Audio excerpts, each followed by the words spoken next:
আজকের ভিডিওতে আমরা তৈরি করব 12 ভোল্ট ব্যাটারি চার্জার। সেজন্য আমাদের একটি 24 ভোল্টের ট্রান্সফরমার লাগবে। যেহেতু ট্রান্সফরমারটি 24 ভোল্টের কিন্তু আমাদের লাগবে 12 ভোল্ট। সেজন্য আমি ট্রান্সফরমার সেকেন্ডারি কয়েলকে খুলে সেটিকে অর্ধেক করে আবার ডাবল করে পেঁচিয়ে দিয়েছি। আমি 24 ভোল্ট ট্রান্সফরমার থেকে 12 ভোল্ট হাই এম্পিয়ার ট্রান্সফরমার কিভাবে তৈরি করলাম সেটা যদি আপনারাও তৈরি করতে চান তাহলে অবশ্যই কমেন্ট বক্সে জানাবেন। আমি এই বিষয়ে একটি ভিডিও দেওয়ার চেষ্টা করব। এই চার্জারটি তৈরি করার জন্য আমার লাগবে 4টি ডায়োড। আমি 3 এম্পিয়ার ডায়োড ব্যবহার করছি। আপনারা যদি বড় ব্যাটারি চার্জ করতে চান তাহলে 6 এম্পিয়ারের ডায়োড ব্যবহার করবেন। আর একটি লাগবে ক্যাপাসিটর। আমি 25 ভোল্টের একটি 4700 মাইক্রোফ্যারাডের ক্যাপাসিটর নিয়েছি। আপনারা 35 ভোল্টের 2200 মাইক্রোফ্যারাডের ক্যাপাসিটর নিতে পারেন। তো সার্কিটটি এখন আমি কমপ্লিট করে নিচ্ছি। ভিডিওটি যদি ভালো লেগে থাকে তাহলে একটি লাইক দিয়ে কমেন্ট করে আপনার মতামতটি জানাবেন। আর চ্যানেলে যদি নতুন হয়ে থাকেন তাহলে চ্যানেলটি সাবস্ক্রাইব করে পাশে থাকা বেল আইকনটি প্রেস করে দেবেন, যাতে পরবর্তীতে নতুন নতুন ভিডিও সবার আগে আপনার কাছে পৌঁছে যায়।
সার্কিটটি পুরোপুরি সংযোগ করা হয়েছে। এখন আমি একটি লোড টেস্ট করে দেখাবো। ব্যাটারি হিসাবে আমি একটি 12 ভোল্টের ডিসি মোটর ব্যবহার করে দেখাবো।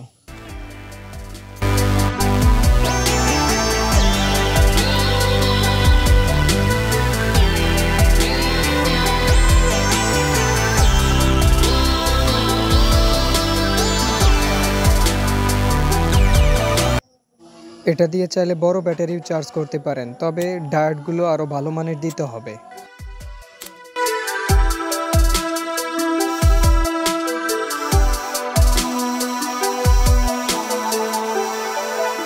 তো আজকের ভিডিও এই পর্যন্তই। সবাই ভালো থাকবেন, সুস্থ থাকবেন। আল্লাহ হাফেজ।